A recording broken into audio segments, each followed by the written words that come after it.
ఖమ్మం జిల్లాలో ఇటీవల ఆత్మహత్య చేసుకున్న పొద్దుటూరు గ్రామానికి చెందిన రైతు బోజెడ్ల ప్రభాకర్ కుటుంబాన్ని బీఆర్ఎస్ నేతలు పరామర్శిస్తున్నారు. ఇక దీనిపై మనతో ఫోన్ లైన్లో స్పందించడానికి బీఆర్ఎస్ నేత గట్టు రామచంద్రరావు అవైలబుల్గా ఉన్నారు. వారితో మాట్లాడదాం. నమస్తే అండి. నమస్తే అమ్మా.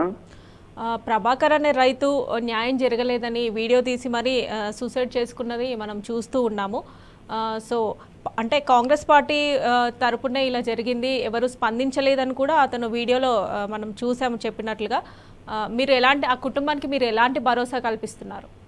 ఒక కుటుంబానికే కాదమ్మా, తెలంగాణలో కాంగ్రెస్ పార్టీ అధికారంలోకి వచ్చిన కాంచి రోజు ఆత్మహత్యలు జరుగుతున్నాయి. ఒక పక్క రైతులై, మరో పక్క చేనేత కార్మికులై విపరీతంగా ఆత్మహత్యలు జరుగుతున్నాయి. 10 సంవత్సరాల కాలంలో ఆత్మహత్యలు అంటే తెలియని తెలంగాణ ఇవాళ ఆత్మహత్యలు చవి చూస్తూ ఉంది. అది ఇప్పుడు మన చింతకాని మండలం, ఖమ్మం జిల్లా చింతకాని మండలం పొద్దుటూరులో జరిగింది.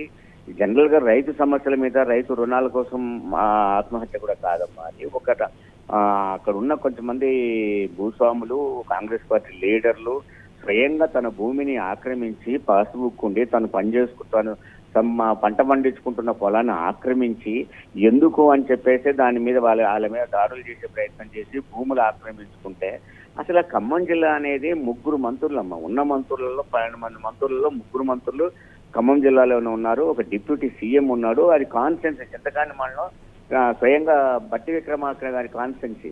ఆ కాన్స్టెన్సీలో ఆయన మనుషులు ఆ విధంగా దౌర్జన్యం చేసి భూములు లాక్కుంటే స్వయంగా అతను వీడియోలో మాట్లాడి పురుగు మందాగి చచ్చిపోతే ప్రభాకర్ అనే వ్యక్తి ఇంతవరకు కూడా కాన్స్టెన్సీలో, సొంత కాన్స్టెన్సీలో జరిగింది కూడా పట్టించుకోలేని పొజిషన్ లో గవర్నమెంట్ ఉంటే గవర్నమెంట్ ఏ రైతులను రక్షిస్తుందమ్మా? సేమ్ అలా ఉండగానే మరొక అతను ఖమ్మం జిల్లాలోనే ఆత్మహత్య ప్రయత్నం చేయడం తీస్తే ఏ రోజు ఏ వార్త వస్తుందో, ఏ జిల్లాలో ఎవరు చనిపోతారో అనే ఒక ఉత్కంఠగా ఎదురు చూసే పరిస్థితి కనపడతా ఉంటే ఈ ప్రభుత్వం రైతుల కోసం ఏం చేస్తుంది? ఒకటి, అసలు జనరల్ అనే రైతు భరోసా మిస్ అయిపోయింది.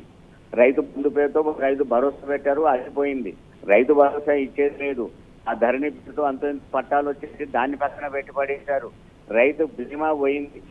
ఇది ఇవన్నీ పరిస్థితుల్లో ఇలా రైతు అనేది కాంగ్రెస్ పార్టీకి వ్యతిరేకం, ప్రభుత్వానికి వ్యతిరేకంగా కనపడుతుంది. రైతులని ఆత్మహత్య చేసుకుంటూ ఉంటే ఎంజాయ్ చేస్తున్నారు తప్ప ఇంతవరకు చర్యలు లేవు. వాళ్ళు ఎందుకు అరెస్ట్ చేయలేదు అనేది ప్రధానమైనది. రెండో విషయం ఏంటంటే రైతు కుటుంబాన్ని ఖచ్చితంగా పరామర్శించడమే కాదు, బీఆర్ఎస్ పార్టీ ఖచ్చితంగా ఆదుకునే ప్రయత్నం చేస్తుంది. కానీ రైతులందరూ కూడా ఆదుకోవాల్సిన పరిస్థితి ఉన్నది. ప్రభుత్వం ఇప్పటికైనా కళ్ళు తెరవాలి. స్వయంగా బట్టి విక్రమార్క వాళ్ళని అరెస్ట్ చేసి దాని నిజాయితీ నిరూపించుకోవాలి తప్ప ఆ ప్రభుత్వానికి అండగా ఉండాలి. ఆ కుటుంబం వాళ్ళ మాకు దిక్కెవరని అలా పేపర్ మీద చూస్తుంటారు, దిక్కెవరని చెప్తూ ఉంటే ప్రభుత్వం పట్టించుకోకపోతే కానీ ఆ ప్రభుత్వం ఏమనాలి?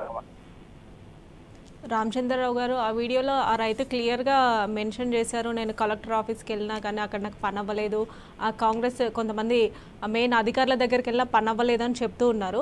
సో ఇలా నిమ్మకు నీరెత్తినట్లు వ్యవహరించడాన్ని ఎలా చూడాలి? నిమ్మకు నీరెత్తటమే కదమ్మా, కావాలని వాళ్లే చేస్తా ఉన్నారు. ఖమ్మం కలెక్టరేట్కు పోయినా స్పందించలేదంటే దాని వెనుక ఈ కాంగ్రెస్ పార్టీ హస్తం ఉంటది. కింద అధికారులు స్పందించలేదంటే కాంగ్రెస్ పార్టీ బెదిరింపులు ఉంటాయి.